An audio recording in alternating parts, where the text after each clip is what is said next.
आज हम गतिमान आवेश और चुंबकत्व के बारे में पता लगाएंगे। एम्पियर का परिपथीय नियम। एम्पियर का परिपथीय नियम बताता है कि पाश के माध्यम से गुजरने वाली विद्युत धारा बंद पाश के चारों ओर चुंबकीय क्षेत्र को समाकलित करता है। यह बताता है कि किसी बंद पथ के अनुदिश चुंबकीय क्षेत्र B का समाकलन पृष्ठ से प्रवाहित होने वाली कुल विद्युत धारा I के म्यू शून्य गुना होती है। गणितीय रूप से इसे बंद समाकलन B.dl बराबर म्यू शून्य I द्वारा प्रदर्शित किया जाता है। विद्युत धारा विन्यास की चुंबकीय क्षेत्र की गणना के लिए यह साधारण तरीका है जिसकी उच्च सममिति है।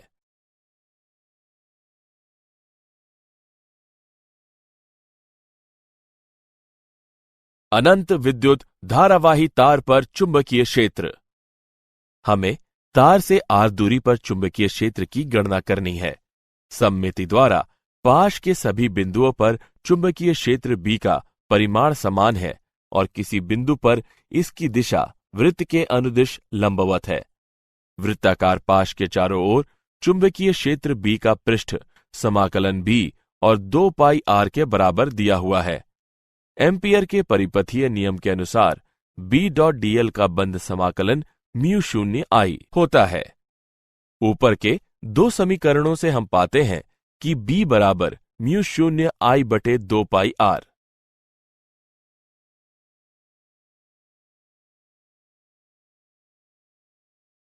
उदाहरण, विद्युत धारावाही चालक के कारण चुंबकीय क्षेत्र पर एक उदाहरण लेते हैं। एक लंबा सीधा चालक 120 एम्पियर विद्युत धारा का वहन करता है। चालक से कितनी दूरी पर चुंबकीय क्षेत्र के प्रभाव से विद्युत धारा 0.8 गुणे 10 घातांक घटा 4 टेस्ला के बराबर होगी। चलिए इसका हल देखते हैं।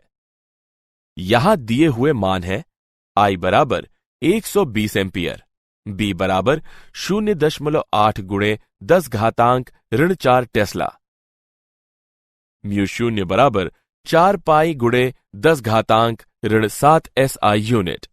हम जानते हैं B बराबर म्यू शून्य I बटे 2 पाई A। समीकरण में मानों को प्रतिस्थापित करने पर हम पाते हैं कि A बराबर 0.3 मीटर।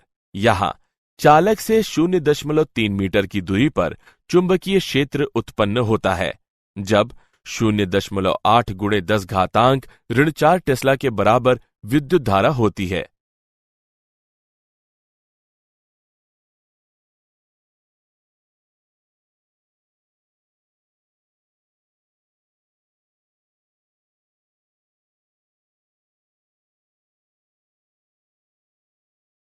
परिनालिका। परिनालिका विद्युत धारावाही तार है जो दक्षिण वृत्ताकार बेलन के सतह के चारों ओर लिपटा होता है। एक लंबी परिनालिका के भीतर चुंबकीय क्षेत्र को प्राप्त करने के लिए हम एक आयताकार पाश ABCD के बारे में विचार करते हैं। रेखाखंड AB लंबाई L परिनालिका के अक्ष के समानांतर है। किसी भी आयताकार पथ ABCD के लिए समाकलन 4 समाकलनों से बनता है जिनमें प्रत्येक में एक रेखा खंड होता है। B.dl का बंद समाकलन बराबर B.dl का A से B तक का समाकलन धन B.dl का B से C तक का समाकलन धन B.dl का C से D तक का समाकलन धन B.dl का D से A तक का समाकलन। इससे हमें प्राप्त होता है B.dl का बंद समाकलन बराबर B.dl का A से B तक का समाकलन। यह BL के बराबर होता है। एम्पियर के परिपथीय नियम के अनुसार B.dl का बंद समाकलन बराबर म्यू शून्य NIL, जहां L लंबाई के प्रति इकाई फेरों की संख्या है। उपयुक्त दो समीकरणों से हम पाते हैं B बराबर म्यू शून्य NI। समानांतर विद्युत धाराओं से उत्पन्न चुंबकीय क्षेत्र। यह समान दिशाओं में दो समानांतर चालकों की विद्युत धारा के कारण संयुक्त चुंबकीय क्षेत्र को प्रस्तुत करता है। चुंबकीय क्षेत्र का यह प्रतिमान दो चालकों के बीच आकर्षण का सूचक है। यह विपरीत दिशाओं में दो समानांतर चालकों की विद्युत धारा के कारण संयुक्त चुंबकीय क्षेत्र को प्रस्तुत करता है। चुंबकीय क्षेत्र का यह प्रतिमान दो चालकों के बीच विकर्षण का सूचक है। दो समानांतर धारावाही चालक के बीच का बल। हम विचार करते हैं कि लंबे, सीधे और समानांतर तार के दो टुकड़े r दूरी पर हैं और विपरीत दिशा में I1 और I2 विद्युत धारा का वहन करते हैं। तार 1 विद्युत धारा I1 का वहन करते हैं और तार 1 तक सभी बिंदुओं पर चुंबकीय क्षेत्र B1 स्थापित करते हैं। यह चुंबकीय क्षेत्र तार 2 के ऊर्ध्वगामी अभिलंबवत निर्देशित करता है और इसका परिमाण μ0 I1/2 पाई r के बराबर है। तार 1 के कारण तार 2 पर चुंबकीय क्षेत्र का परिणाम μ0 I1 I2L/2 पाई r द्वारा दिया जा सकता है। तार 2 द्वारा उत्पन्न चुंबकीय क्षेत्र के कारण तार 1 बराबर और विपरीत बल F12 पर लगाता है। F21 बराबर ऋण F12। फलस्वरूप तारों के बीच लगने वाले बल प्रतिकारक हैं।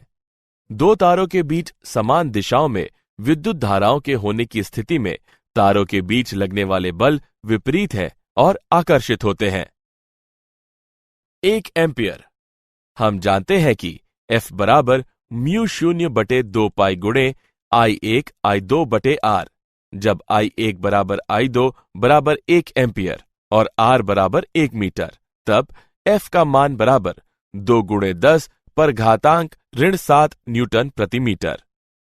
अतः 1 एम्पियर वह विद्युत धारा है जो अनंत लंबाई के दो समानांतर चालकों में प्रत्येक से होकर गुजरती है और निर्वात में 1 मीटर अलग है, तो इससे चालक की प्रति मीटर लंबाई पर 2 गुणे 10 पर घातांक ऋण 7 न्यूटन बल प्रति चालक पर अनुभव होता है। विद्युत धारा पाश पर बल आघूर्ण। हम एक विद्युत धारावाही आयताकार पाश PQRS के बारे में विचार करते हैं, जिसकी A और B भुजाएं बाहा एक समान चुंबकीय क्षेत्र B में स्थापित है।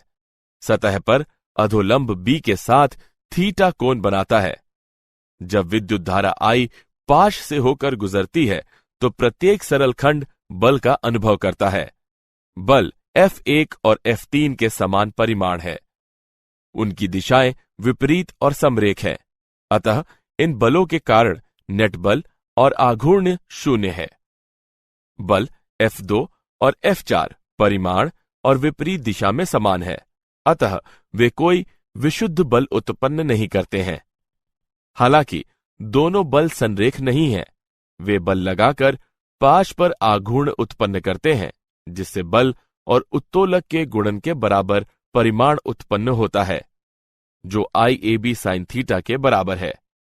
जहां A पाश का क्षेत्रफल है, उपर्युक्त समीकरण को इस प्रकार लिखा जा सकता है: टाउ बराबर MB sin थीटा, जहां M चुंबकीय द्विध्रुव संवेग का परिमाण है, टाउ बराबर M और B का वेक्टर गुणनफल। धारा पाश चुंबकीय द्विध्रुव। विद्युत धारा I के वाहक किसी वृत्ताकार विद्युत धारा पाश पर चुंबकीय द्विध्रुव आघूर्ण M और क्षेत्रफल A है, तो दिया हुआ है कि M बराबर क्षेत्र A और R कैप का गुणनफल। M की दिशा दक्षिण हस्त अंगुष्ठ नियम द्वारा दिया हुआ है। दक्षिण हस्त अंगुष्ठ नियम बताता है कि विद्युत धारा की दिशा दाहिने हाथ की 4 मुड़ी हुई उंगलियों की ओर निर्देशित करती है, तो फैला हुआ अंगूठा चुंबकीय द्विध्रुव आघूर्ण की दिशा को निर्देशित करता है। चल कुंडली गैल्वेनोमीटर। गैल्वेनोमीटर एक यंत्र है जिसका उपयोग एमीटर और वोल्टमीटर दोनों के बनाने में होता है। यह उस सिद्धांत पर काम करता है जिसमें एक समान चुंबकीय क्षेत्र में विद्युत धारावाही कुंडली को लटकाकर घूर्णन महसूस किया जाता है और लटकती हुई कमानी को मरोड़कर प्राप्त संचित आघूर्ण को संतुलित करता है। गैल्वेनोमीटर एक यंत्र है जिसे किसी बेलनाकार नर्म लोह क्रोड पर कई फेरों में लपेटे हुए चालक तार से बनाया जाता है। इसे कमानी से लटकाया जाता है और माप के लिए इसमें वाहक विद्युत धारा I होती है। ध्रुव के टुकड़े बेलनाकार होते हैं ताकि कुंडली चुंबकीय क्षेत्र में परिक्रमण कर सके, जिससे सभी जगह त्रिज्य बल हो। यह त्रिज्य बल तय करता है कि विक्षेपित आघूर्ण विद्युत धारा का समानुपाती और सर्वदा अचर हो। चल कुंडली गैल्वेनोमीटर का मानदंड। किसी गैल्वेनोमीटर के लिए अविचल विक्षेपण दिया हुआ है NBA/K गुणा I, जहां N कुंडली के फेरों की संख्या है, A कुंडली का क्षेत्रफल है और K कुंडली का ऐंठन नियतांक है। गैल्वेनोमीटर द्वारा जब इकाई विद्युत धारा प्रवाहित कर इसमें विक्षेपण उत्पन्न कराया जाता है तो इसका वर्णन गैल्वेनोमीटर की वोल्टेज ग्राह्यता के रूप में किया जाता है। विद्युत धारा ग्राह्यता phi/I के बराबर होती है, जो NBA/K के बराबर होता है। गैल्वेनोमीटर द्वारा जब इसके अनुदिश इकाई वोल्टेज प्रवाहित कर इसमें विक्षेपण उत्पन्न कराया जाता है तो इसका वर्णन गैल्वेनोमीटर की विद्युत धारा ग्राह्यता के रूप में किया जाता है। वोल्टेज ग्राह्यता phi/V के बराबर होती है, जो NBA/KV के बराबर होता है। गैल्वेनोमीटर से एमीटर में परिवर्तन। किसी परिपथ में विद्युत धारा के माप के लिए एमीटर को आवश्यक रूप से परिपथ के श्रेणी क्रम में स्थापित किया जाता है ताकि इससे गुजरने वाली विद्युत धारा को मापा जा सके। गैल्वेनोमीटर के क्रम को विस्तृत किया जा सकता है और इसके साथ ही गैल्वेनोमीटर के समानांतर निम्न प्रतिरोधी S जोड़कर समतुल्य प्रतिरोध कम किया जा सकता है। प्रतिरोध S शंट कहलाता है। गैल्वेनोमीटर और समानांतर प्रतिरोध संयोजन एमीटर कहलाता है। V बराबर IG और G का गुणनफल या V बराबर IS और S का गुणनफल। दोनों समीकरणों को समान करने पर हम पाते हैं S बराबर IG/IS गुणा G। हम जानते हैं कि I बराबर IG धन IS। यहां S का मान बराबर IG/I ऋण IG गुणे G। S के इस मान से एमीटर वृहत विद्युत धारा I तक और निम्न विद्युत धारा मापने में सक्षम होता है। गैल्वेनोमीटर से वोल्टमीटर में परिवर्तन। किसी परिपथ में दिए गए उपखंड के अनुदिश विभिन्न विभव के माप के लिए वोल्टमीटर को विद्युत धारा के उन उपखंडों के साथ समानांतर जोड़ा जाता है। इस परिसर को विस्तृत किया जा सकता है और गैल्वेनोमीटर के साथ एक श्रेणी क्रम प्रतिरोधी R को जोड़कर समतुल्य प्रतिरोध बढ़ाया जा सकता है। गैल्वेनोमीटर और श्रेणी क्रम प्रतिरोधी संयोजन वोल्टमीटर कहलाता है। परिपथ पर ओम का नियम लागू करने पर हम पाते हैं V/RS धन G बराबर IG। इसे निम्न तरीके से भी लिखा जा सकता है RS बराबर V/IG ऋण G। RS को गैल्वेनोमीटर के श्रेणी क्रम में इस क्रम में जोड़ा जाता है ताकि इसका उपयोग वोल्टमीटर के रूप में हो। वोल्टमीटर का उच्च प्रतिरोध RS धन G है।